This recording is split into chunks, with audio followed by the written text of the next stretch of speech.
ये 4 रुपए की दिहाड़ी का मेरे को पूरा याद है कि स्कूल की फीस देने के लिए कहीं ना कहीं लकड़ी कटाई वालों के पास हम 4 रुपए की वो सराखियां इकट्ठी करने के लिए 4 रुपए की दिहाड़ी किया करते थे बच्चे। और यहां तक की स्थिति थी कि अगर कभी दिहाड़ी नहीं मिली तो लाला की पाही में से दी जाती थी। ये हालात थे अपने देश के। लेकिन मैं आज भी अपने देश के यहाँ गांव के अंदर गांव में घूम करके देखता हूँ, जिस मोहल्ले में दलित पिछड़े लोग या हमारे गरीब तबके के सारी जातियों में जो लोग रह रहे जिनका कोई साधन नहीं, मकान नहीं बने, इतने गहरे मकान, गलियां ऊंची होगी, इतने गहरे मकान है, अभी भी इतने मकान है गांव में जाकर देख। भाषण दे रहे किसानों पे, मजदूरों पे, बेरोजगारों पे, महिलाओं पे, और भाषण सुनते सुनते 73 साल निकल गए।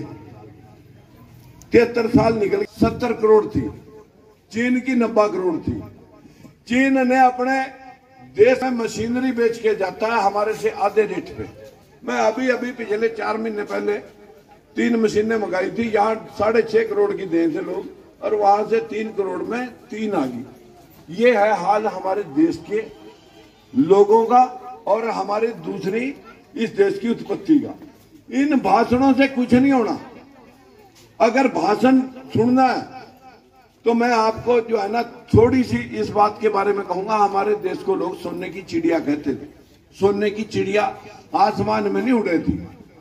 हमारे पास बहुत बेशुमार मात्रा में कोयला था, लोहा था, सोना था, चांदी था, एल्युमिनियम था। इस फोन बंद कर भाई प्लीज। कोयले का इस्तेमाल करके कितनी भी इंडस्ट्री लगा करके इन युवाओं को हम काम के साथ जोड़ सकते थे, जैसे चाइना ने अपने लोगों को जोड़ा।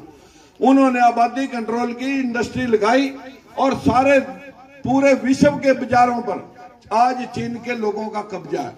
आपकी जेब में भी घड़ियां, लड़ियां, यहां तक कि हमारी बहनों की बिंदियां भी बन करके चीन से आ रही हैं। हमारे कपड़े, हमारे जूते, कुर्सियां, मेज सब चाइना से बन के आने लग रही। हमारे देश के युवा बच्चे बेरोजगार और चीन के बच्चे मालामाल। मेरा आप सबसे एक हाथ जोड़ का विनती है, अगर आप वाकई ये चाहती हैं बहनें, हर कामयाबी में आप जाएंगे तो किसी नारी का हाथ रहेगा। वह नारी मां भी हो सकती है, वह नारी बहन भी हो सकती है, पत्नी भी हो सकती है, और कोई और भी समाज से। जब अंततः गरीबी थी, 61 में जमीन लाट हुई, उस जमीन को ठीक करने के लिए मुझे एक ट्रैक्टर चाहिए था। पिताजी ने तो 10वीं पढ़ने से बाद जवाब दे रहे, मैं कभी गंगा में स्नान करने नहीं गया। भगवान तुम्हारे अंदर है। कितने ऋषि मुनियों ने कहा, स्वामी विवेकानंद ने कहा, स्वामी दयानंद सरस्वती ने कहा कि यह मूर्ति पूजा पाखंड है, इसमें कुछ नहीं रखा। मंदिर में ते अपन भीख मांग रहे, नौकरी, मंदिर में ते डिग्री, मंदिर में से पैसे, मंदिर में से स्वास्थ्य। अगर पैसे भगवान की मूर्तियां देती तो जितने पुजारी बैठे सारी सोने की दीवारें बनी खड़ी कर लेंगे, और या जो मूर्तियां बनाने वाले लोग हम वही खड़ी कर लेंगे। मैं आपको ये बात इसलिए कह रहा, अपने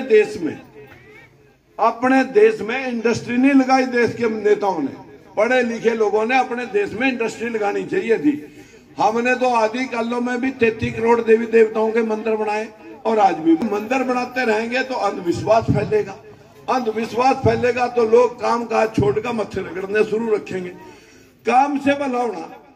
हमारे देश में मैं बंसीलाल की सरकार में मंत्री बना था 96 में। मैं आप भाइयों को अपनी बीती सुना रहा, मैं कोई कहानियां नहीं सुना रहा। जब कमजोर तबके के हिस्से को मैंने देखा कि हमारे 10% दलित के, 10% बैकवर्ड के बच्चे जब नहीं लगे तो मैंने विरोध कर दिया, और उसने मुझे पार्टी से निकाल दिया। फिर मैंने 15 आदमी इकट्ठे करे और बंसीलाल को चलता करके ओम प्रकाश चौटाला मुख्यमंत्री बनाया। ओम प्रकाश चौटाला मुख्यमंत्री बनते ही आपके सामने 3200 जेबीटी टीचरों की पहली भर्ती करता है। उसमें कमजोर तबके के 500 लोग भी नहीं लगे, और सारे अपने वाले भर दिए उसने। जितने उसने अपने वाले भरे उतने विरोध हमारे से, हमने उसका विरोध करा। 4 मुकदमे बना दिए। मैं मुकदमे भुगते, मुझे अंदर करता करता चौटाला तिहाड़ जेल में उसी भेदभाव की वजह से है कि नहीं भाई। आज हमारे प्रदेश के अंदर 5 मुख्यमंत्री एक ही समाज के रहे। मैंने कहा बकाना मेरा काम नहीं, बुका तो देवीलाल करेगा था, कहेगा था। जो अब मोदी ने पकड़ रखा रवैया, इससे भी बड़ा रवैया कि गांव में नोट छापने की मशीन भेज दूंगा, जितने छापने होंगे उतने छाप लियो, फिर मशीन अगले गांव चली जाएगी। आई थी सारे गांव में मशीन, आई थी क्या? यानी लोग, मोदी ने कहा 2 करोड़ नौकरियां दूंगा, 5,000 पेंशन, 10,000 बेरोजगारी भत्ता, किसानों का 1.5 समर्थन मूल्य।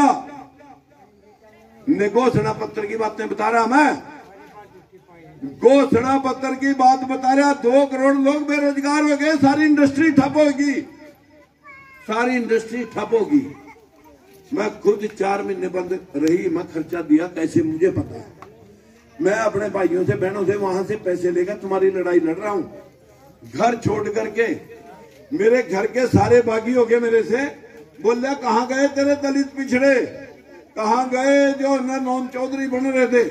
इन बातें ना तो पंडित जो है ना मोदी ने बका दिए, पंजाबी खट्टर ने बका दिए, जो बुलाकर लेके आए थे सनी साहब गुंडागर्दी के खिलाफ, तो आप ही लड़ेंगे।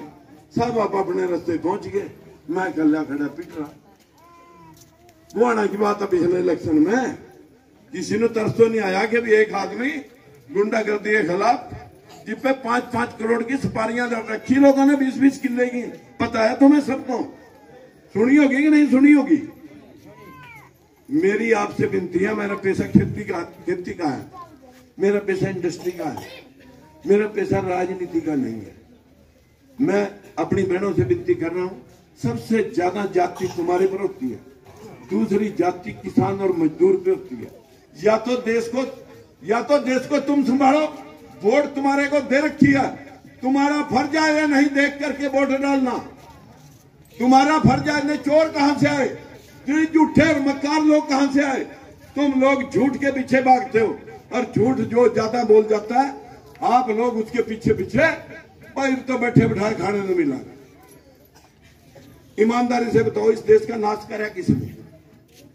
जिनने 4,000 रुपए की बोतल पी, 4,000 का नोट लिया, उनने कराया जो समय लोग 3,000 का नोट और दारू पिला के गए, उनने तो बाद में करा होगा, पहले तो हमने करा ना नाश। बस मैं यही बात कहना चाह रहा अपने भाइयों से और बहनों से। मैं यहाँ वोटा मांगने नहीं आया ना बहनों, ए बीबी, मैं यहाँ वोट मांगने नहीं आया, मैं आपकी मदद मांगने आया। अगर आपको 3 बार सत्ता छोड़ने के वाले के खिलाफ लोग षड्यंत्र करें, भाईचारा खराब कर रहे हैं, अरे मैं समानता की बात कर रहा हूं, बराबरी की, ताकि ये देश आगे बढ़ जाए, सबकी जेब में पैसे होंगे, सबके मकान बढ़ेंगे, सबके बच्चे पढ़ेंगे, ये देश आगे न बढ़ चलेगा। हमारे से बात चीन आजाद हुआ, वो आगे क्यों बढ़ गया? जर्मन जापान बाद में आजाद हुए, वो क्यों आगे बढ़ गए? क्योंकि वहां अंधविश्वास नहीं था, जाति पाति नहीं थी, भगवान नहीं थे ज्यादा। हमारे देश में तो कहा भाई ये देश चल कैसे रहा? बोले तो भगवान के भरोसे चल रहा।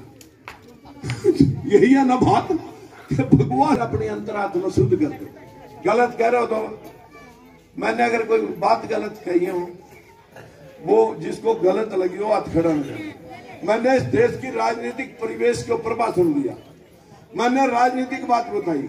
जिन लोगों को मेरी बात अच्छी लगी वो जरा हाथ खड़े करके बताए कि किन किन को अच्छी लगी। अगर आप बहनों को अच्छी लगी है, क्या आप मेरी मदद कर सकते हो? ईमानदारी से बताओ हमारे युवा बच्चे।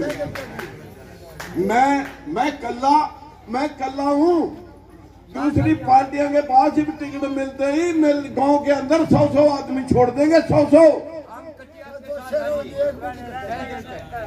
अगर देश सुधारना है, सारी पार्टियां देख ली, एक बार अपने भाई को भी देख लो जो तुम्हारे लिए लड़ रहा है, तुम्हारे लिए 3 बार सत्ता छोड़ गया, गुंडागर्दी के खिलाफ छोड़ गया, एक बार उसको भी तो परख लो। ज्यादा कुछ कहूंगा नहीं, हाथ जोड़ के अपील करूंगा, करा तो मेरी मदद करियो, अगर मदद नहीं कर दे तो भाई जहां मर्जी वोट पा लियो। मैं तो आपसे बिल्कुल मदद मांगने के लिए। अब सभी भाइयों का मेरे को आपने सुना, कोई गलत बात कह दी हो तो उसे मैं क्षमा चाहूंगा।